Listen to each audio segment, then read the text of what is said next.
안녕하십니까. 한국노동체제 개혁론 네 번째 주제입니다. 저희가 첫 번째 주제로 왜 한국의 노동체제를 재구성해야 하는가, 두 번째로 누구를 위해서 무엇을 개혁해야 할 것인가, 세 번째 역대 정부들은 무엇을 어떻게 했는가에 대해서 살펴보았는데요. 이번 시간에는 그럼 이 시점에서 우리는 노동체제의 개혁을 어떻게 해야 할 것인가, 어떤 과정, 방법, 절차 이런 것들이 이제 주요 내용이 되겠습니다. 그래서 how에 관해서 살펴보도록 하겠습니다.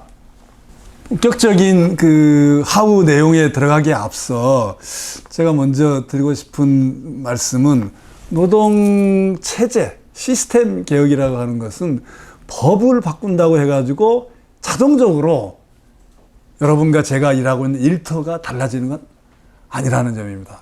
공감하시죠? 우선 뭔가 바꾸는 방법은 위에서부터 이거 문제가 있으니까 이렇게 바꾸자 하는 탑다운 방식이 있고, 현장으로부터 이거 문제가 있으니 바꿔야 됩니다 라는 요구와 함성이 올라오는 바텀업, 아래로부터의 개혁으로 나눠볼 수 있겠는데요. 아래라기보다는 현장이라는 표현이 더 적합하겠습니다. 두 가지가 사실은 같이 만나야 되는 것이죠. 예. 이 두 가지가 만나서 이 노동 시스템을 바꿈에 있어서 중요한 것이 이 화면에 보시다시피 정부가 어떤 리더십을 발휘하느냐, 그리고 그 과정에 있어서 우리 지난 정부 30년간의 지난 정부의 개혁에서도 보았다시피 정부 혼자로 일방적으로 할 수 있는 시대는 지나갔잖아요.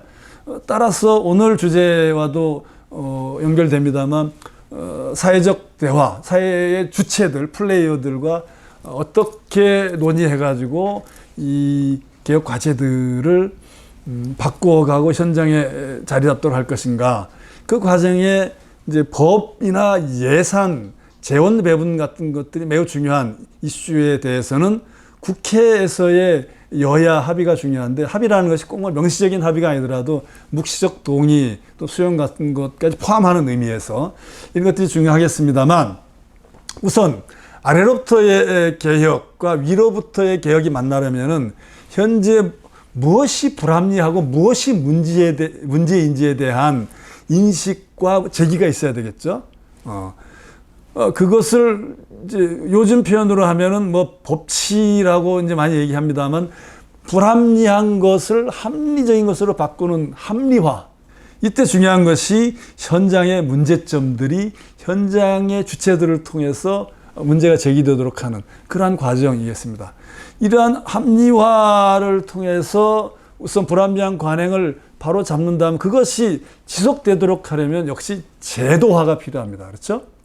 법으로 반영한다든지 아니면 규칙을 노사 스스로 만들도록 한다든지, 그것은 이제 우리가 제도화라고 할 수 있겠는데요. 그러면 노동법 바꿨다고 일터가 바뀌어집니까? 자동적으로 되는 건 아니죠. 이건 하나의 준칙일 뿐이죠.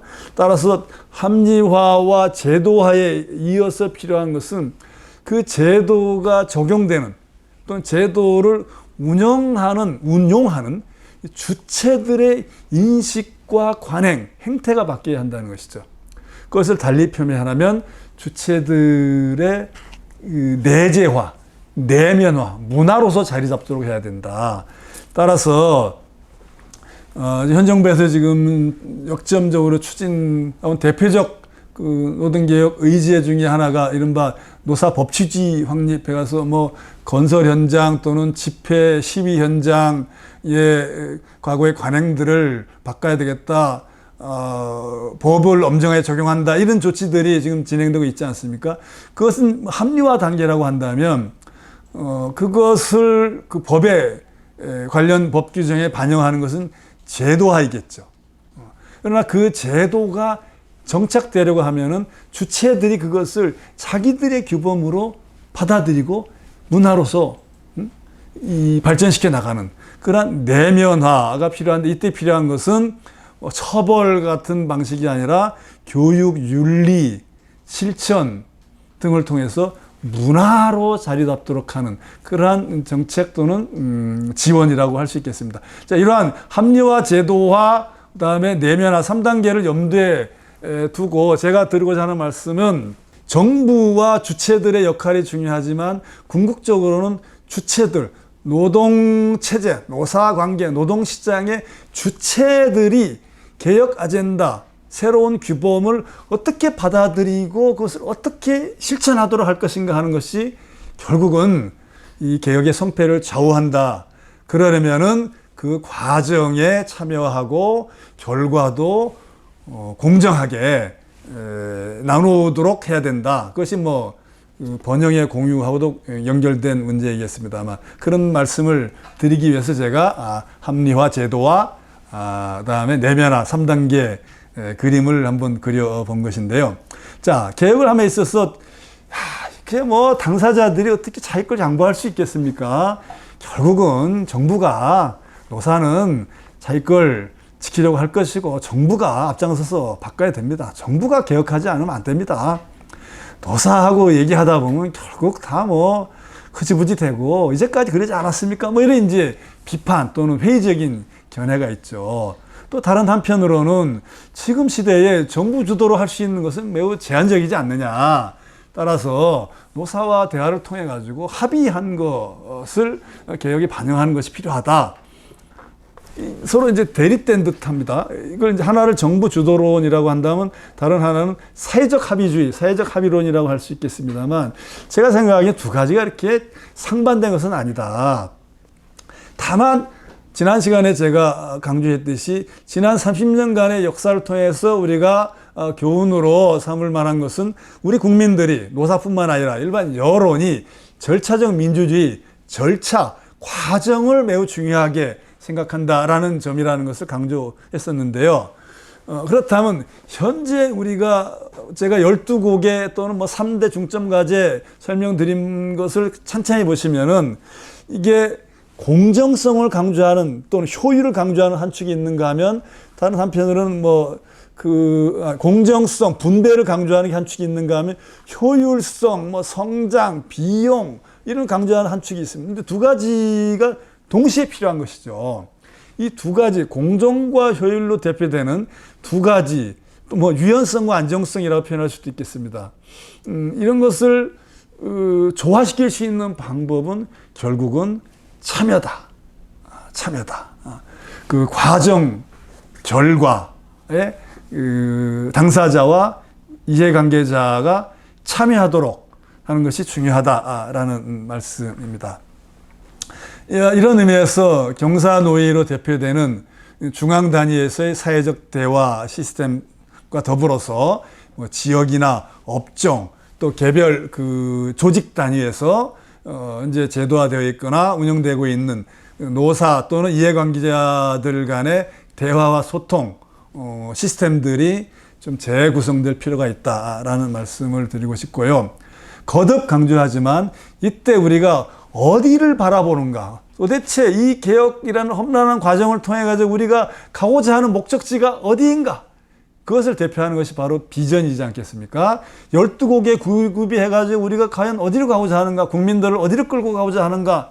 이때 필요한 것이 비전인데 그 비전을 설계하고 제시함에 있어서 다른 나라의 사례도 중요하고 또 우리의 과거의 경험도 중요하고 현재 상태에 대한 진단과 미래에 대한 전망도 중요하겠습니다만 이때 중요한 것이 거듭 강조하지만 참여와 대화, 소통이다 라고 하겠습니다. 참고로 노동 뭐 1.0, 2.0, 3.0, 4.0, 정부 1.0 뭐 등등 이렇게 단계를 많이 나누지 않습니까? 우리 산업혁명도 지금 4차 산업혁명이라고 4단계로 나누어서 설명하고 있습니다만 우리 노동체제 재구성의 비전과 관련해서 참고할 만한 사례로는 독일에서 이른바 인더스트리 4.0, 아르바이트 4.0 해가지고 디지털 혁신 또는 우리가 얘기하는 제4차 산업혁명과 관련해가지고 독일식 버전으로 하면은 산업에 있어서의 4.0 모델, 그것과 함께 가야 할 노동의 4.0 모델을 제시한 바가 있는데 벌써 시기가 제법 됐습니다. 약 10년 전, 뭐 짧게는 7, 8년 전인데요. 이때 독일에서 제시한 노동 4.0의 내용을 보면은 우선 그 과정을 우리가 주목해야 되는데 기업이나 각종 협회, 단체, 학계, 노동계, 일반 시민들이 참여하는 과정을 한 2년간 운영했다는 것이죠. 예, 한 2년에 걸쳐서. 예. 우리의 빨리빨리 문화 속도 관념하고는 좀 안 맞습니까? 그러나 이런 좀 느린 듯 하지만 진지하면서도 심도 있는 과정을 통해 가지고 독일 사회가 컨센서스를 이루어서 제시한 노동 4.0의 8가지 정책 과제를 보면 소극적인 실업보험이 아니라 취업을 도와주는 적극적인 고용보험, 우리 생산적 복지 제가 말씀드린 근로 유인형 복지, 그것과 이제 일맥상통하는 겁니다. 그리고 근로 시간을 자기가 주도할 수 있도록 주권을 좀 보장해 줘야 된다. 또 서비스 부분의 일자리 질을 높여야 된다. 우리 중대재해가 너무 많지 않습니까? 그 관련해서 독일에서도 산업안전보건도 좀 고도화해야 된다. 근로자들의 정보, 프라이버시, 이 정보 보호를 좀 강화해야 된다. 무엇보다도 우리 근로자 대표제, 또 노동조합의 참여 문제와 관련이 있는 이슈이겠습니다만, 독일식 공동결정제의 참여를 파트너십이 좀 강화되어야 한다. 뭐 자영업자, 특히 한국은 자영업자가 아주 취약합니다. 다른 나라에 비해서 비율도 한 25%로 높고, 다른 나라는 우리 경제 수준에 비하면 다른 나라는 20% 좀 안 되거든요. 우리는 25% 최근에 좀 떨어졌습니다만, 그러니까 자영업의 그 숫자도 많고 내용 구성을 보면 생계형 또는 경기 변동의 영향을 직접적으로 받는 취약한 구조이죠. 그래서 독일도 자영업자를 위한 사회적 보호를 증진해야 된다. 그리고 미래지향적인 복지국가 이렇게 8개로 제시했는데요. 우리도 이런 걸 참고해서 나아가야 할 방향을 좀 설계해야 되겠는데, 여러분, 우리는 어디쯤 가고 있을까요? 어디쯤 와 있을까요? 앞으로 어떤 방향으로 가야 할까요? 제가 그래서 이제 길을 묻는다라고 비유적으로 표현해 봤습니다만, 요약하자면 제가 아까 불합리한 관행의 합리화, 그 다음 단계의 제도화, 내면화 3단계를 얘기했는데, 불합리한 관행의 합리화는 어느 정도 변화 내지 성과가 좀 나타나고 있는 것 같습니다만, 제도화, 내면화는 둘째치고 제도화 관련해서는 별 진전이 없는 것 같고 갈등이 많이 제기되고 있습니다. 이와 관련해서 노사정 3주체의 과제라 그럴까요? 어떤 방향으로 가면 좋을지 제 나름대로 한번 정리를 해보았는데요. 정부가 가장 주도적인 역할을 해왔고 해야 하겠습니다만, 현재 시점에 가장 중요한 것은 개혁 정치 아닌가. 이 김영준 교수가 노동개혁은 정권 수준이 아닌 국가 차원의 과제이다. 그러니까 정파적인 그런 이슈, 보수정권, 진보정권 그런 이슈가 아니라 우리 나라 전체의 미래와 직결된 국가 차원의 아젠다이다. 이런 얘기를 하신 것으로 이해됩니다. 그리고 이것을 추진함에 있어서 우월적 지위에 있는 그 정부 또는 그 대통령으로 대표되는 국정 책임자가 통치 행위를 하는 것이 아니라 정치는 대화와 타협이 수반되겠죠.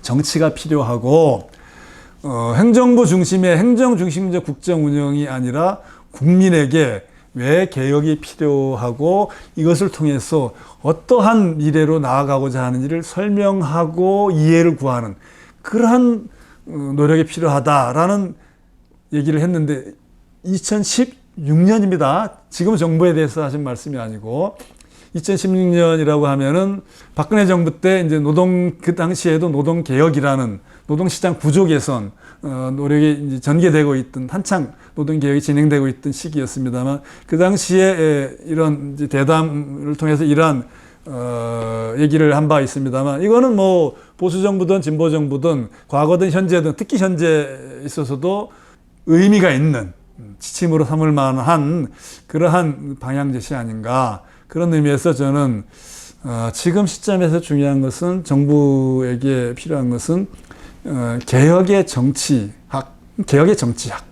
아닌가. 그러려면 계속 반복하지만 미래에 대한 비전과 목표, 로드맵을 제시를 하고 국민들을 설득하면서 이걸 체계적으로 추진할 수 있는 시스템, 정부 내부에 대통령을 정점으로 해서 대통령의 참모들과 행정부, 뭐 주무장관이나 총리, 또 경사노위라는 사회적 대화기구 등등 이 관련된 추진 체계가 유기적으로 잘 협조가 이루어지도록 하고 또 그 중에서도 주도적인 역할을 할 수 있는 사람 또는 뭐 세력, 집단, 조직 그리고 그것을 지지하고 도와줄 수 있는 사람 그리고 전체적으로 지지하는 뭐 여론 등 이와 같이 이게 뭐 여론을 조작하고 뭐 그런 의미가 아니라 서로 좀 유기적으로 역할 분담을 해가지고 체계적으로 접근할 수 있는 그런 시스템 좀 조직화가 필요하지 않는가 그런 부분이 좀 미흡하다라는 지적들이 현재 제기되고 있는 것이 사실이거든요.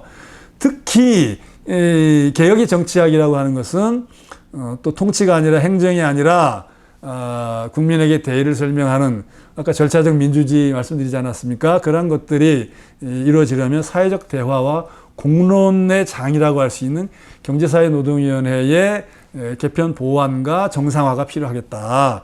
그걸 통해서 소통과 공감 또는 서로 견해가 다르더라도 경청하고 포용하고 설득하는 그러한 노력하는 리더십이 좀 더 많이 보여지면 좋겠다라는 얘기를 많은 분들이 지적하고 있고요. 또 총선 결과라는 게 뭐 사실 예측하기 어렵지 않습니까?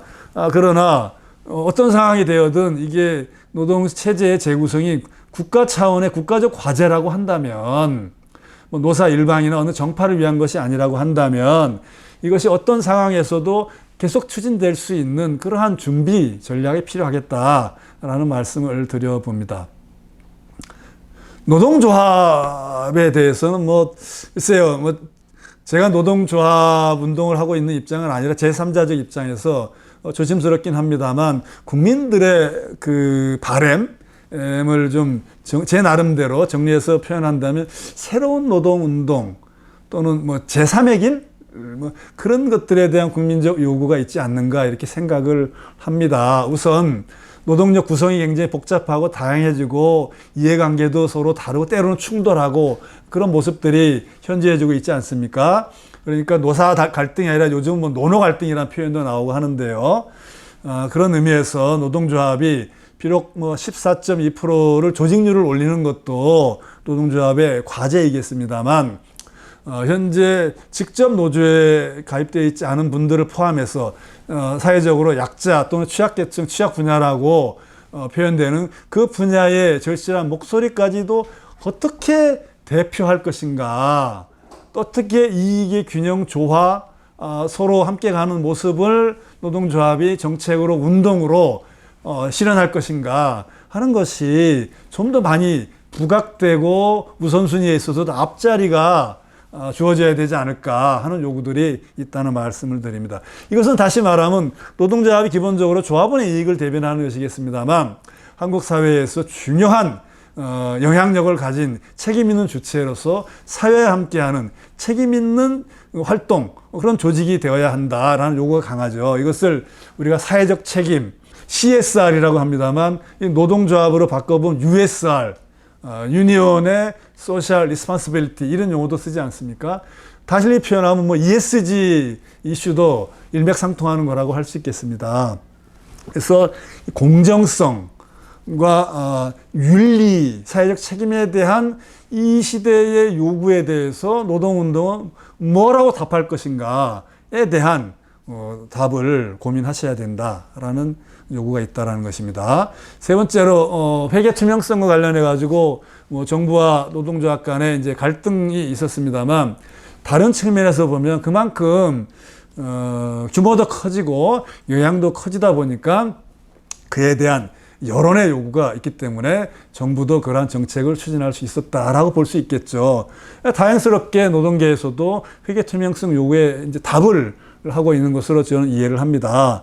다만 그 과정에서 보면은 사후에 대응하는 그러한 이제 과정이었다고 할 수 있겠는데 회계 문제를 포함해서 사회적 요구 또는 노동운동의 아젠다, 취약계층과 함께하는 그 대표성이나 공정성 드는 그런 아젠다들에 있어서 저는 한국 노동운동이 때로는 좀 양보를 해야 되는 상황이 있다 하더라도 개혁을 자기 주도적으로, 우리 노블레스 오블리주라는 표현도 쓰지 않습니까?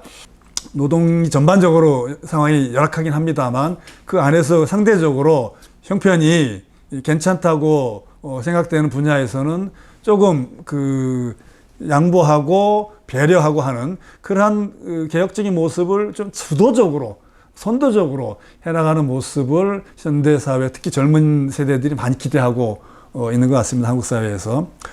끝으로 우리 노동조합법에 보면 노동조합이라 하면 해가지고 법적으로 정의를 해놨는데 그 핵심이 근로자가 주체가 돼요. 그러니까 노동자가 주체가 되어서 자주적으로 해야 돼. 자주성을 기본으로 제시하고 있지 않습니까?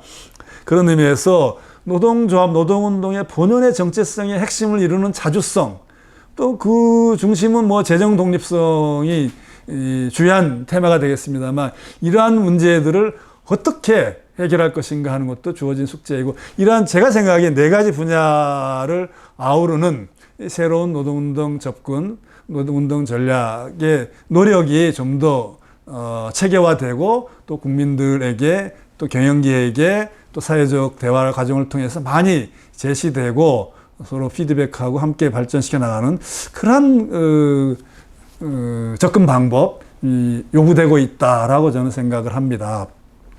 세 번째로 경영계에 대해서는 사실 노사관계나 노동의 변화를 실질적으로 현장에서 주도하고 또 많은 그 영향력과 책임을 가지고 있는 주체를 꼽으라 그러면 저는 경영계라고 생각을 합니다. 이와 관련해서 잠깐 과거로 한번 돌아가 보면요. 제가 지난 30년간의 경험을 아주 빠르게 지난 시간에 언급한 바가 있습니다만 87년 체제, 정치적 민주화 시기에 노동운동이 대투쟁의 양상으로 폭발하면서 정부는 노경청 중앙교섭 임금합의 모델도 시도해보고 노사가 자율적으로 한 거면 정부가 지원한 것이겠지만요. 또 노사관계 개혁이라는 제도 선진화를 공익 전문가와 노사가 참여하고 정부는 한 걸음 뒤에서 지원하는 방식으로 추진한 바도 있습니다만 이때 경영계가 대응 패러다임이랄까 전략으로 고민하고 제시한 것이 이른바 신경영 전략이라는 것이었습니다. 90년대에 본격화된 신경영 전략은 변화 87년 체제로 대표되는 환경 상황 변화에 나름대로 경영이 대응 전략을 삼은 것인데요. 그 핵심 내용을 보면 저임금 장시간 노동과 권위적인 노무 관리에서 탈피해가지고 공정을 좀 자동화하고, 우리나라 로봇 채택비율이 굉장히 높죠. 공정 자동화를 통해서 합리화하고, 특히 능력주의 인사제도나 임금체계, 이때 직무급도 시도되고 직능급도 도입되고 했었습니다만 어쨌든 임금체계 개편과 성과관리에 좀 합리화라 그럴까, 선진화 이런 것들이 시도되기도 했고, 무엇보다도 현장 노무관리 체제가 좀 강화되어야 되겠다. 그리고 기업 문화, 여기 권위적인 또는 군사정부 시기에 영향이 일부 반영된 것으로 해석되기도 합니다만 이런 기업 문화를 바꿔야 되겠다라는 것들을 종합한 것을 신경영 전략으로 각 그 주요 대기업들이 추진한 바가 있습니다만 지금 시점에서는 제가 생각하기에 이름을 어떻게 붙이기가 좀 애매하긴 합니다만 제 나름대로 미래 경영 전략이라고 한번 이름을 붙여봤습니다. 미래가 멀리 있는 미래가 아니라 그 책 제목도 있죠. 오래된 미래라고. 이미 우리 곁에 다가와 있는, 우리와 함께하고 있는 그 미래에 대응한 새로운 경영 전략이 필요하지 않는가. 정부가 노동개혁, 노동제도개혁, 노동체제 재구성 이런 걸 추진하는 것도 중요하고 또 그것이 제대로 잘 되어야 되겠습니다. 사회적 대화 과정을 통해서. 경영 나름대로 주도적인 대응이 필요한데 그것이 바로 제가 생각하기엔 미래 경영 전략이다. 핵심이 무엇이냐?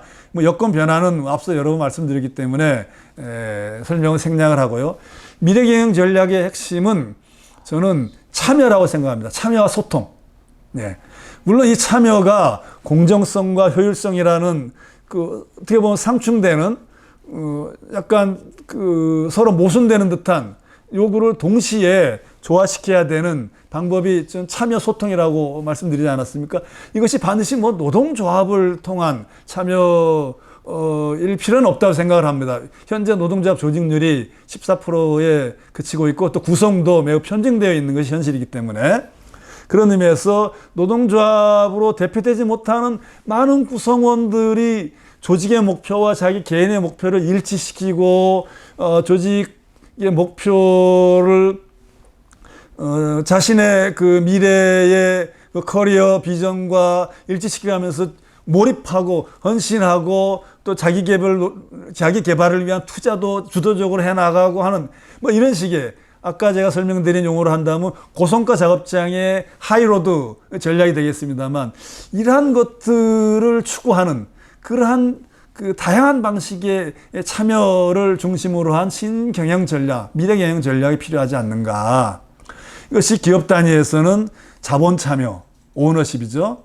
우린 지금 뭐 종업원 지주제, 우리 사주 제도가 기본이 되어 있습니다만 또 다른 다양한 방식의 자본 참여 제도 또는 성과 참여, 성과를 어떻게 나눌 것인가, 그리고 과정 참여, 뭐 정보 공유서부터 의사결정 참여까지 다양한 방식이 있지 않습니까?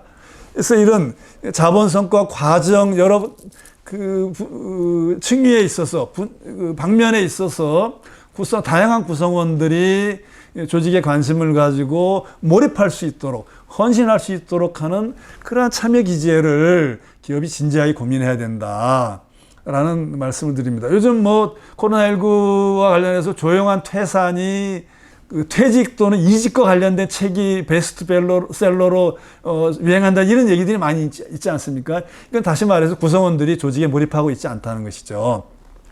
또 국가나 사회적 단위에서는 사회적 대화를 제가 계속 강조하고 있습니다만 노사 자치에 대한 존중과 그 다음에 사회적 대화에 대한 존중 이 두 가지가 함께 가야 되겠다. 물론 뭐 노사 개혁을 함에 있어서 경사노위로 대표되는 노사정 대화에 꼭 합의를 해야 되고 합의된 것만 하고 합의되지 않으면은 다시 말해서 노조나 뭐 경영계가 반대하면은 그거는 개혁하면 안 된다 못한다 이런 의미는 아닙니다. 대화 과정 자체가 가진 여러 가지 순기능, 의의가 있거든요. 그걸 우리가 이제 절차적 민주주의 공론의 효과라고 제가 표현하고 있습니다. 그런 것들이 함께 가야 되겠다. 기업 단위와 국가 단위, 사회 단위에 있어서 참여와 소통, 이것이 이루어져야 참여와 협력이 함께 갈 수 있다라는 것이고요. 그런 의미에서 지금 방법론과 관련해서 한마디로 핵심을 요약한다면 저는 공동 함께 번영하는 미래를 지향해야 된다. 그 미래로 가는 핵심은 바로 솔리다리티, 함께 연대하고 상대적으로 강자, 약자가 연대하고 약자 또 때로는 견해가 다른 목소리를 포용하고 다만 이것이 좋은 게 좋은 거고 뭐 과거로 돌아간다든지 현재에 안주하는 것이 아니라 조금은 고통과 또 불확실성이 있더라도 과감하게 미래지향적으로 번영된 공동으로 번영된 미래로 나아가기 위한 모험의 길로 들어서는 기제는 저는 이노베이션, 혁신이라고 생각하거든요. 혁신을 지향하는 이런 세 가지 요체를 통해서 미래로 가야 하는데 그 길은 역시 서로 싸우는 운동장이 아니라 대화로 가는 길.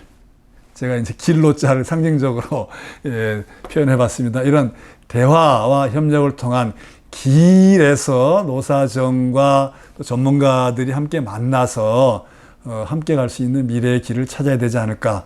이것을 제가 생각하는 하우와 관련된 방법론 또는 과정, 절차의 핵심으로 여러분께 말씀드리면서 한국노동체제 개혁론의 강의를 마무리하도록 하겠습니다.